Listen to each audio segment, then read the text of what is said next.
Hi friends, ఇటీవల స్వదేశంలో New Zealand జట్టుతో జరిగిన 3 టెస్టుల సిరీస్కు భారత్ 0-3 తేడాతో కోల్పోయింది. ఈ సిరీస్లో బెంగళూరు వేదికగా జరిగిన తొలి టెస్టు మ్యాచ్లో 50 పరుగుల లోపే ఆలౌట్ అయి ఇండియా టీం పరుగు తీసుకుంది. పెర్త్ వేదికగా జరుగుతున్న తొలి టెస్టులోనూ ఆస్ట్రేలియా చేతిలో భారత్ అలానే కుప్పకూలేదు. అయితే తెలుగు ఆటగాడు నితీష్ కుమార్ రెడ్డి కాస్తలో కాస్త ప్రతిఘటించడంతో టీమిండియాకు గౌరవప్రదమైన స్కోర్ దక్కింది. లేకుంటే బెంగళూరు మాదిరిగానే పరుగు పోయేది. ఇక టాస్ గెలిచి బ్యాటింగ్ ఎంచుకున్న టీమిండియా పరుగులేం చేయకుండానే ఎక్స్ట్రాల రూపంలో 5 పరుగులు వచ్చాయి. ఓపెనర్ యశస్వి జైస్వాల్ పరుగులు చేయకుండానే వికెట్ కోల్పోయింది. ఆ తర్వాత వచ్చిన దేవదత్ పడ్కల్ కూడా గోల్డెన్ డగ్గా వెనుదిరిగాడు. దీంతో 14 పరుగులకే భారత్ 2 వికెట్లు కోల్పోయింది. ఈ దశలో వచ్చిన విరాట్ 5 పరుగులు చేసి దారుణమైన ఆట తీరును ప్రదర్శించాడు. ఫలితంగా 32 పరుగులకే భారత్ 3 వికెట్లు నష్టపోయింది.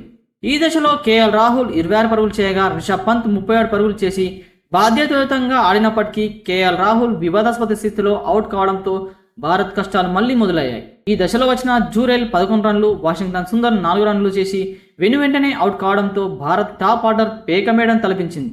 ఈ క్రమంలో తెలుగు ఆటగాడు నితీష్ రెడ్డి 41 రన్లు చేసి సత్తా చాటడంతో భారత్ స్కోర్ బోర్డులో కాస్త కదలిక వచ్చింది. హర్షిత్ రాణా 7 పరుగులు, బూమ్రావ్ 8 పరుగులు చేసి వెంటనే అవుట్ అయ్యారు.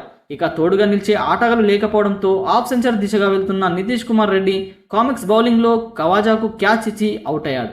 ఇక ఫేస్ బౌలింగ్కు సహకరిస్తున్న పెర్త్ మైదానంపై ఆస్ట్రేలియా బౌలర్లు అద్భుతమైన ఆట తీరును నమోదు చేశారు. టీమిండియా ఏ దశలోనూ భారీ స్కోర్ చేయకుండా ఎక్కడికక్కడ కట్టడి విధించారు. జోష్ హెడెల్వుడ్ 4 వికెట్లు పడగొట్టగా స్టార్ కామిక్స్ మాట్లు తలా 2 వికెట్లు సొంతం చేసుకున్నారు. టాస్ గెలిచిన భారత్ బ్యాటింగ్ ఎంచుకోవడం బుర్ర తక్కువ నిర్ణయమని క్రికెట్ విశ్లేషకులు అభిప్రాయపడుతున్నారు. మైదానం ఫేస్ బౌలింగ్కు సహకరిస్తుందని తెలిసినప్పటికీ బూమ్రావ్ బ్యాటింగ్ ఎంచుకోవడం సరైన విధానం కాదని విమర్శించారు. అయితే న్యూజిలాండ్ సిరీస్ తర్వాత ఓటమి నేర్చుకుని భారత బౌలర్లు ఆస్ట్రేలియా సిరీస్లోనూ అదే వైఫల్యాన్ని కొనసాగించడాన్ని అభిమానులు జీర్ణించుకోలేకపోతున్నారు.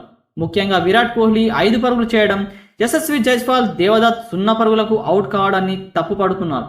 ఇలాంటి ఆటగాళ్లను ఈ సిరీస్కు ఎందుకు ఎంపిక చేశారని సెలక్షన్ కమిటీని ప్రశ్నిస్తున్నారు. ఫ్రెండ్స్, ఈ విషయంపై మీరేమనుకుంటున్నారో కామెంట్ బాక్స్లో కామెంట్ చేయండి. అలానే వీడియో నచ్చితే లైక్ చేసి ఛానల్ని సబ్స్క్రైబ్ చేసుకోవడం మర్చిపోకండి. Thank you friends.